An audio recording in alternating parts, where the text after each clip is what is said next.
I'm Amanda Chatzikonstantinou, and you're listening to the Shepherd Revolution podcast.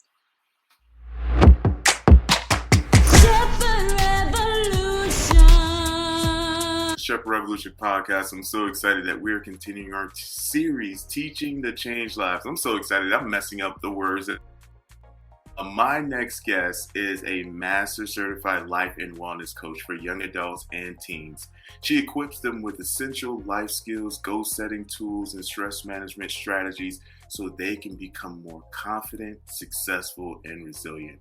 Through her proven result-based coaching programs, her clients go from being confused about who they are, and ladies and gentlemen, boys and girls, welcome Amanda.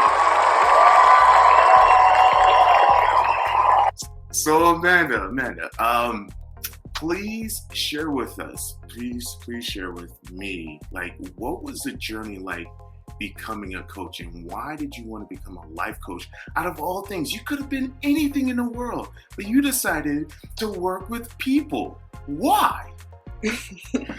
Yeah, great question. Well, first, thanks for having me, David. This is such a great experience, and I'm just so happy to be here. In terms of my journey, really for me, my inspiration was from my own teen years. As a teen, I struggled with these things, my mental health, figuring out who I was, what I wanted to do with my life. Like, it's a very confusing time. And so I just wanted to be able to support young people on their journey so that they could have these tools and skills and all these strategies to help them build a solid foundation so they could thrive. So what would you say are some of the challenges, right? Because you just shared your intent to help teenagers thrive, and coming from your background, like, what would you say are some of the challenges that's preventing people from thriving and just surviving? Great question. I really find that we can often get too caught up in our own head and, that negative self-talk, or even just the pressure, especially for young people, the pressures of parents or their peers or teachers, all these other influences in their lives, and like trying to almost filter, right? Like filter out all the things that they're hearing from everyone else, and then really sitting with themselves and thinking, okay, well, what is it that I really want for myself? And like I was mentioning about, that negative self-talk, turning that off in like, well, I can't do that. Well, you can. Just small steps to get there, but you can. And have you personally dealt with negative self-talk? Yeah, I would definitely say, I've been able to get to a space where I am able to recognize it. And I think that's one of the biggest parts of that, right? Is recognizing it and then asking the question, is that really true? But as a teenager, oh my goodness, that is like the story of my teens. And although I also had this very positive outlook on things, that I knew that wasn't necessarily the truth, but because I didn't have at the time these tools and strategies that I now have, it was a little bit more challenging to get back to this space of more positivity, or just encouraging myself. Yeah. So like if I was a teen, right, going through this negative self-talk, and you are the master coach, and I'm constantly thinking very cynical of myself, and I'm just like, the world sucks, I suck, and no one likes me. Like, what would be some of the coaching techniques or the strategies that you would use to help me to break that pattern or to see myself differently? Yeah, so one of the things that I really love doing, every client's different. So my approach is very customized. So it's definitely different for everyone. But there's certain things that, of course, are similar.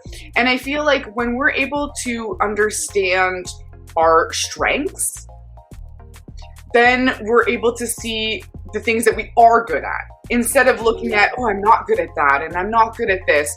But when we have this, spotlight, maybe instead of being on the things that we can't do, spotlighting the things that we can do, the things that we are great at, the things that we have been successful at, and really noticing those things and bringing those to the forefront. Because I feel like that's sometimes how we get stuck in this negative self-talk trap, because we've maybe forgotten about the things that we're good at, or no one's ever really pointed it out to us and we've just never really talked about it. So being able to see what we are good at, and knowing that that's also different for everybody. So being able to acknowledge and appreciate the things that we are good at.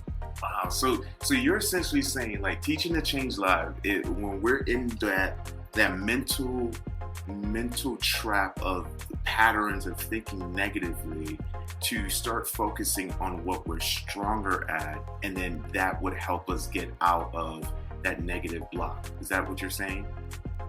Yeah, I think, we can often spend so much time focusing on something negative, but when we can turn that negative into something that's more positive and focus on more of the positive, then we naturally just continue to attract more of that positivity. I'm going to ask you a very difficult question, and Okay. I didn't prep you for it, because as you were talking, I'm just like, ooh, this is good, this is juicy, I love it. Is there a difference, and you can think about it, is there a difference between positivity and optimism? Is there a difference between positivity and optimism? Because we interchange them, and sometimes they are similar, sometimes they're different. I am curious what your thoughts are on optimism and positivity. This is a great question. I would definitely, first thoughts, they're definitely connected. Of course, that's why we use them interchangeably, I guess, at times. I would almost say that when we have these like positive thoughts, that is what creates someone who's optimistic or creates optimism. That would be my thought.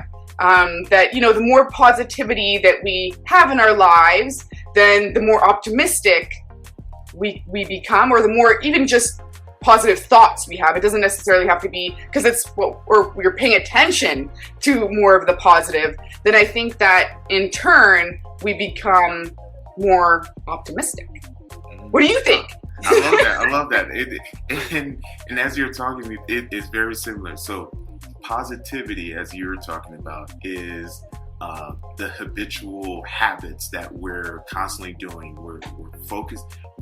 Our intention is to look at things with a silver lining.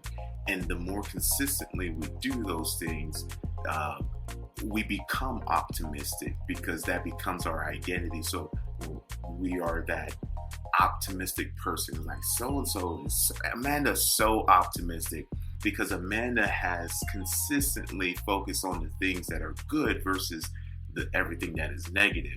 So I'm definitely in alignment with that. So when we transition from optimism, when we're practicing positivity and we're exuding optimism, and you think of the word or the concept teaching to change lives, what does that mean to you as a master coach, as a speaker, and going to be a potential, like, you're an aspiring author who's a part of this this masterpiece, coaching a personal coach? What does teaching to change lives mean to you? Well, to me, this is my life. Really about, helping others to see what it means to be, like, in the realm of positivity, what it means to be positive, what it means to be able to focus on the positive, or we all have challenges in our lives, but being able to see the negative as positive. And it's not to say, every negative situation, you can make that positive. That's a bit of a stretch. But what I would offer is that there is positive in every negative situation. So there's a learning experience. There's something that we can take from it that we can grow and become stronger because of. And so I think that's the positive, right? Like, it may not be the situation itself, but there are certain things that we can pull from it. And when we can teach ourselves to find the positive or to find the learning in things, that's where we're really, we're really thriving, I think. That's so powerful. It's like when we're teaching ourselves to find the positive, that's teaching to change lives. That should be on a shirt. Like put that on a shirt. It's like when we're teaching ourselves to find the positive, that's teaching to change lives. And it's so simple how you said it, yet so effective and powerful when it's exercised in our daily lives. Wow. And I think that's the biggest part, right?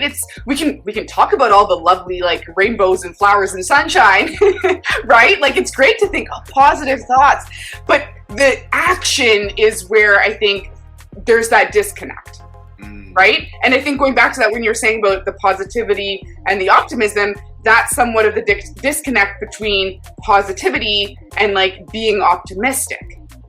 Like, when you're able to connect those two and practice the positivity, then this optimism comes. Then, you can be more optimistic.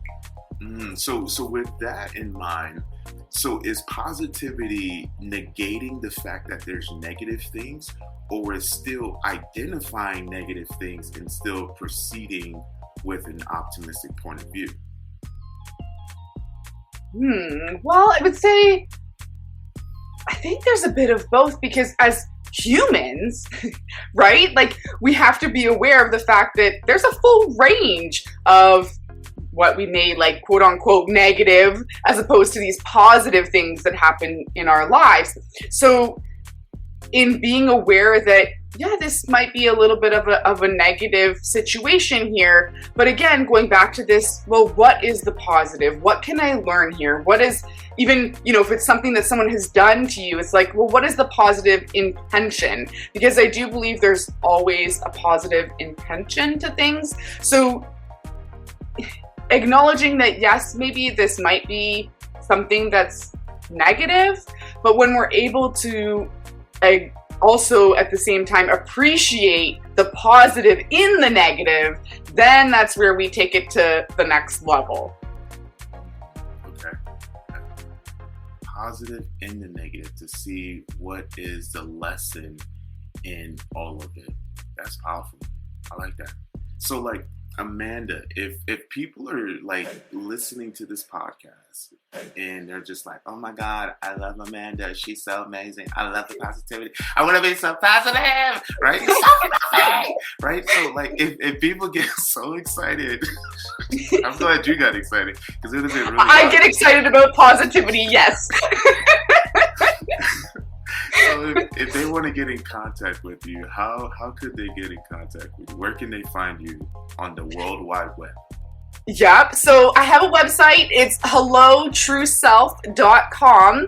So you can find me there. I'm also on Facebook, Instagram, LinkedIn. Everything, mostly for the most part, is at hello.trueself. Or you can find me under my name, although I know sometimes that can be a bit of a challenge. But it's Amanda Chatzikonstantinou. I'm sure you'll kind of put that somewhere in the show notes so people will know how to spell it.